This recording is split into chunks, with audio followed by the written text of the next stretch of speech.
മൃതദേഹങ്ങളോട് ഏറ്റവും അനാദരവ് പുലർത്തുന്ന ഒരു സമൂഹമായി നാം മാറിയിരുന്നു. തൂക്കം നോക്കി മൃതദേഹം നാട്ടിലേക്ക് കൊണ്ടുപോകുന്ന ഏർപ്പാട് തന്നെ അവസാനിപ്പിക്കണമെന്നതായിരുന്നു പ്രവാസ ലോകത്തിൻ്റെ നിലപാട്. ഏതായാലും ഗൾഫിൽ മരണപ്പെടുന്ന മലയാളികളുടെ മൃതദേഹം നോർക്ക മുഖേന സൗജന്യമായി നാട്ടിലെത്തിക്കുമെന്നാണ് ധനമന്ത്രി തോമസ് ഐസക് ബജറ്റ് സമ്മേളനത്തിൽ പ്രഖ്യാപിച്ചിരിക്കുന്നത്. പ്രവാസ ലോകം എല്ലാ അർത്ഥത്തിലും അഭിനന്ദനം ചൊരിയുന്നു ഈ തീരുമാനത്തോട്. അതോടൊപ്പം തന്നെ മറ്റു സംസ്ഥാന സർക്കാരുകൾ കൂടി ഈ പ്രഖ്യാപനം ഏറ്റെടുക്കേണ്ടതുണ്ട്. അപ്പോൾ മാത്രമേ മൃതദേഹങ്ങളോടുള്ള നമ്മുടെ അനാദരവ് തീർച്ചയായും മാറിക്കിട്ടുകയുള്ളൂ. ബജറ്റുകൾ വരും പോകും. അത് നമുക്കുള്ളതല്ലെന്ന് ഓരോ ആണ്ടിലും പരദേശികൾ മന്ത്രിക്കും. അതുകൊണ്ട് തന്നെ കേന്ദ്ര സംസ്ഥാന ബജറ്റുകളുടെ കാര്യത്തിൽ നിസ്സംഗഭാവമായിരുന്നു പ്രവാസികൾക്ക്. ഇക്കുറിയാവട്ടെ ഒട്ടും പ്രതീക്ഷിച്ചിരുന്നുമില്ല അവർ. പ്രളയവും സാമ്പത്തിക തകർച്ചയും പിന്നിടുന്ന സംസ്ഥാനം തങ്ങളെ പരിഗണിക്കില്ലെന്നായിരുന്നു അവരുടെ മനോഗതം. എന്നാൽ ധനമന്ത്രി ഡോക്ടർ തോമസ് ഐസക് പരദേശികളെ കൈവിട്ടില്ല. പരേതർക്കാണ് സർക്കാർ ശരിക്കും തുണയായത്. ഗൾഫ് മേഖലയിൽ മരണപ്പെടുന്ന മലയാളികളുടെ മൃതദേഹം സൗജന്യമായി നാട്ടിലെത്തിക്കുമെന്ന ആ പ്രഖ്യാപനമുണ്ടല്ലോ, അതുമാത്രം മതി പരദേശികൾക്ക് ഈ ബജറ്റിനോട് ചേർന്ന് നിൽക്കാൻ. പലപ്പോഴും ബജറ്റുകൾ നമുക്ക് മുമ്പിൽ അവതരിപ്പിക്കപ്പെടുമ്പോൾ നാം പ്രതീക്ഷയോടുകൂടി തന്നെയാണ് നോക്കാറുണ്ടെങ്കിൽ പോലും പ്രവാസികളെ അത്രമാത്രമൊന്നും അത് പരിഗണിക്കാറില്ല എന്നുള്ളതാണ് നമുക്ക് പലപ്പോഴും കാണാറുള്ളത്. എന്നാൽ ചില സമയത്തൊക്കെ പരിഗണിച്ചിട്ടുണ്ടെങ്കിൽ തന്നെയും അത് പിന്നീട് പ്രാവർത്തികമാക്കാതെ പോവുകയാണ് പതിവ് എന്നുള്ളതാണ്. ഇത്തവണ പറഞ്ഞിരിക്കുന്ന പ്രധാനപ്പെട്ട ഒരു സംഗതി, ഒരു പ്രവാസി മരണപ്പെട്ടാൽ അദ്ദേഹത്തിൻ്റെ മൃതശരീരം നാട്ടിലെത്തിക്കുന്നതിന് വേണ്ടി നോർക്ക റൂട്ട്സ് വഴി സൗജന്യമായ എല്ലാ കാര്യങ്ങളും ചെയ്തു കൊടുക്കുമെന്നുള്ളതാണ്. പരേതരോടുള്ള നന്ദികേട് അത്രമാത്രം ജീവിച്ചിരിക്കുന്ന പരദേശികളുടെ യഥാർത്ഥ നൊമ്പരമാണ്. തൂക്കം നോക്കി വിലയിട്ടും മറ്റുള്ളവരുടെ ദയാവായ്പിലും അവസാനമായി നാടണയാൻ വിധിക്കപ്പെട്ട തുച്ഛവരുമാനക്കാരുടെ ദേഹങ്ങൾ. പരദേശികളോടുള്ള ഭരണ സംവിധാനത്തിൻ്റെ കടപ്പാട് തന്നെയാണ് ഈ പ്രഖ്യാപനത്തിൻ്റെ കാതൽ. നല്ലത് ഏത് സർക്കാർ ചെയ്താൽ നല്ലത് തന്നെ പറയാം. ഞാൻ പറയുന്ന ഒരാളാണ്. പ്രത്യേകിച്ച് ഈ ദുബായിൽ, UAE-ലാണ് ഏറ്റവും കൂടുതൽ മലയാളികൾ മരണപ്പെടുന്നത്. ഇന്ത്യയുടെ പുറത്തുള്ള ആളുകൾ കൂടുതൽ മരണപ്പെടുന്നത് ദുബായിൽ നിന്നാണ്. ഒരു 40, 50, 60 ആൾ ഒരു മാസം മരണപ്പെടും. അത് ഫ്രീ ആയിട്ട് അവരെ വീട്ടിലെത്തിച്ചു കൊടുക്കാനുള്ള സന്മനസ് കാണിച്ച കേരളത്തിലെ മുഖ്യമന്ത്രി എല്ലാ പ്രവാസികളും അഭിനന്ദിച്ചേ പറ്റും. അതുകൊണ്ടാണ് പ്രവാസ ലോകം എല്ലാം മറന്നും കേരള ബജറ്റിന് ഒരുമയോടെ കൈയടിക്കുന്നതും. കേരളം ഇന്ത്യക്കൊരു മാതൃകയായിരിക്കുകയാണ്. സാധാരണ രീതിയിൽ ഇന്ത്യയാണ് കേരളത്തിന് മാതൃകയാവേണ്ടത്. ഇവിടെ കേരള ഗവൺമെൻറ് ഒരു മാതൃകയായിരിക്കുകയാണ്.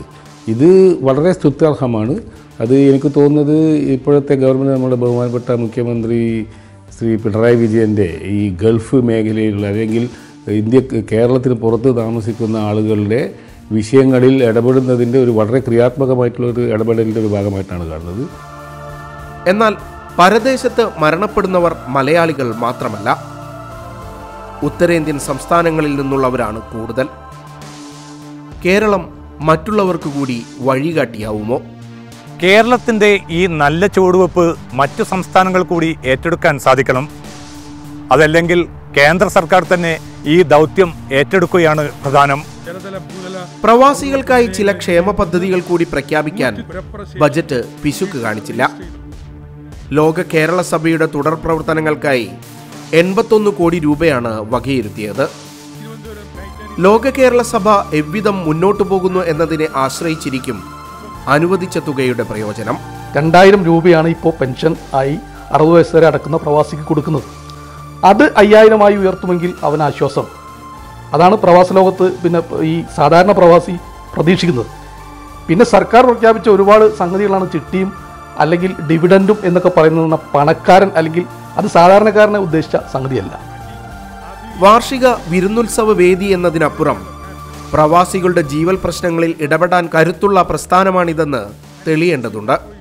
രാഷ്ട്രീയ പക്ഷപാതിത്വങ്ങൾക്കപ്പുറം പ്രവാസി ജീവൽ പ്രശ്നങ്ങളുമായി സംവദിക്കാനുള്ള രാഷ്ട്രീയ കരുത്ത് നേടാനും സഭയ്ക്ക് കഴിയണം. പ്രവാസികൾക്ക് ഒട്ടനവധി ക്ഷേമ പദ്ധതികളുമായിട്ടാണ് ഈ ഗവൺമെൻറ് ഈ ബഡ്ജറ്റിൽ സ്ഥാനം പിടിച്ചിട്ടുള്ളത് എങ്കിൽ പോലും പ്രവാസികൾ കുറേ നാളുകൾ കൊണ്ട്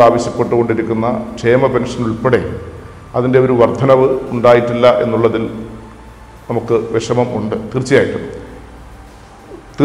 ഇടതുപക്ഷ ജനാധിപത്യ മുന്നണി ഗവൺമെൻറ് അടുത്ത ഒരു വർഷത്തിനുള്ളിൽ ആ കാര്യത്തിൽ കൂടെ ഒരു പരിഹാരം ഉണ്ടാക്കുമെന്ന് തന്നെയാണ് പ്രവാസികളൊക്കെ തന്നെ, ഞങ്ങളെപ്പോലുള്ളവരൊക്കെ തന്നെ വിശ്വസിക്കുന്നത്.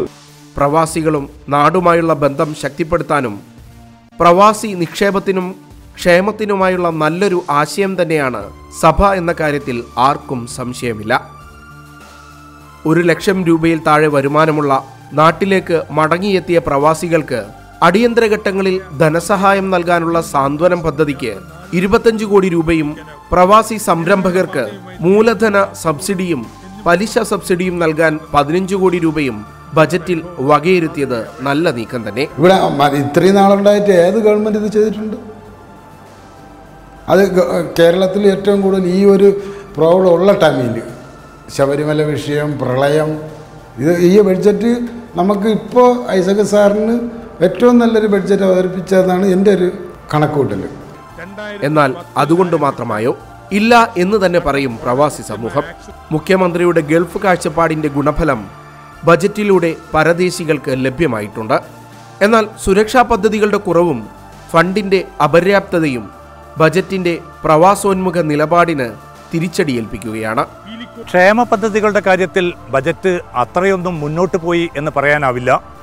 എങ്കിലും ഈ നല്ല തുടക്കത്തെ നന്നായി തന്നെ കാണാനാണ് പ്രവാസ ലോകം ആഗ്രഹിക്കുന്നത്. തിരിച്ചൊഴുക്കിന്റെ നാളുകളിൽ പുനരധിവാസം ഉൾപ്പെടെയുള്ള പ്രധാന ആവശ്യങ്ങളിലും ബജറ്റ് മൗനം പാലിക്കുകയാണ്. ഗൾഫ് തൊഴിൽ സമസ്യകളുടെ പ്രത്യാഘാതം ബോധ്യപ്പെടുന്ന സർക്കാരാണിത്. മുഖ്യമന്ത്രി UAE സന്ദർശന വേളയിൽ തൊഴിൽ നഷ്ടപ്പെടുന്നവർക്ക് വലിയ സൗജന്യങ്ങൾ പ്രഖ്യാപിച്ചതും ആരും മറന്നിട്ടില്ല. എന്നാൽ ബജറ്റ് ഇക്കാര്യത്തിൽ മൗനം പുലർത്തുകയാണ്. ബജറ്റിന്റെ ധനകാര്യ അവലോകനത്തിൽ തന്നെ വളരെ സ്പെസിഫിക് ആയിട്ട് പറഞ്ഞിട്ടുള്ള ഒരു കാര്യം, തിരിച്ചു വരുന്ന പ്രവാസികൾ ജോലി തേടി പോകുന്ന പ്രവാസികളെക്കാൾ കൂടുതൽ ആയി വരുന്ന ഒരു സന്ദർഭം എന്ന് പറഞ്ഞിട്ടുണ്ട്. അങ്ങനെയുള്ള ഒരു സാഹചര്യത്തിൽ തിരിച്ചുപോയ ആളുകൾക്ക് കൂടുതൽ ഇത്തരം സ്വയം സംരംഭങ്ങൾ തുടങ്ങുന്നതിന് വേണ്ടിയുള്ള വായ്പയും മറ്റും കൂടുതൽ ആവശ്യമുള്ളൊരു സമയത്ത് കഴിഞ്ഞ ബജറ്റുകളിൽ നീക്കിവെച്ച അതേ തുക തീർത്തും അപര്യാപ്തമായിരിക്കും. അതേസമയം പ്രശ്നപരിഹാരം കണ്ടെത്തുന്നതിലെ അവ്യക്തത പ്രഖ്യാപനങ്ങളുടെ വലിയ പരിമിതി തന്നെയാണ്, സംശയമില്ല. പ്രവാസികൾ കൂട്ടമായി തന്നെ വിവിധ ഗൾഫ് രാജ്യങ്ങളിൽ നിന്നും നാട്ടിലേക്ക് തിരികെ വന്നുകൊണ്ടിരിക്കുകയാണ്. എന്നാൽ ആ വിഷയവുമായി ബന്ധപ്പെട്ട് 25 കോടി രൂപയാണ് ഇതുവരെ ഈ ബജറ്റിൽ ഉൾപ്പെടുത്തിയിട്ടുള്ളത്. അതേസമയം കേരളം കടന്നുപോകുന്ന സാമ്പത്തിക പിരിമുറുക്കത്തിന്റെ വ്യാപ്തി പ്രവാസ ലോകത്തിനും നന്നായി അറിയാം. പ്രളയം തകർത്ത കേരളത്തിന്റെ പുനർജനിക്കു വേണ്ടി അത്രയേറെ കഠിനാധ്വാനം ചെയ്യുന്നവരാണ് പരദേശികൾ. എങ്കിലും കുറെ കൂടി നല്ല തുടർച്ചകൾ ഉണ്ടാവണം. പരദേശികളുടെ സ്വപ്ന സാക്ഷാത്കാരം സർക്കാർ അജണ്ടയിൽ ഇടം പിടിക്കുകയും വേണം. സമഗ്ര പുനരധിവാസം, അതുൾപ്പെടെ പ്രവാസ ലോകം കാത്തിരിക്കുന്നത് വലിയ ആഗ്രഹങ്ങളാണ്. അതൊക്കെ നടപ്പാക്കുക എന്നത് അത്ര എളുപ്പമല്ലെങ്കിലും KSFE പ്രവാസി ചിട്ടിയുടെ പ്രവർത്തനം UAEക്കപ്പുറത്തേക്ക് വ്യാപിപ്പിക്കാനുള്ള പ്രവർത്തനവും നല്ലത് തന്നെ. പ്രവാസി ചിട്ടിയിൽ നിന്ന് ലഭിക്കുന്ന സെക്യൂരിറ്റി, ഫ്ലോട്ടിംഗ് പണം, ലേലം വിളിച്ചവരുടെ ഡെപ്പോസിറ്റ് എന്നിവ കിഫ്ബി ബോണ്ടുകളിലാകും നിക്ഷേപിക്കുക. പ്രവാസി പെൻഷൻ ഉറപ്പാക്കുന്ന പുതിയ നിക്ഷേപ പദ്ധതിയും പ്രതീക്ഷയോടെയാണ് പരദേശികൾ ഉറ്റുനോക്കുന്നത്.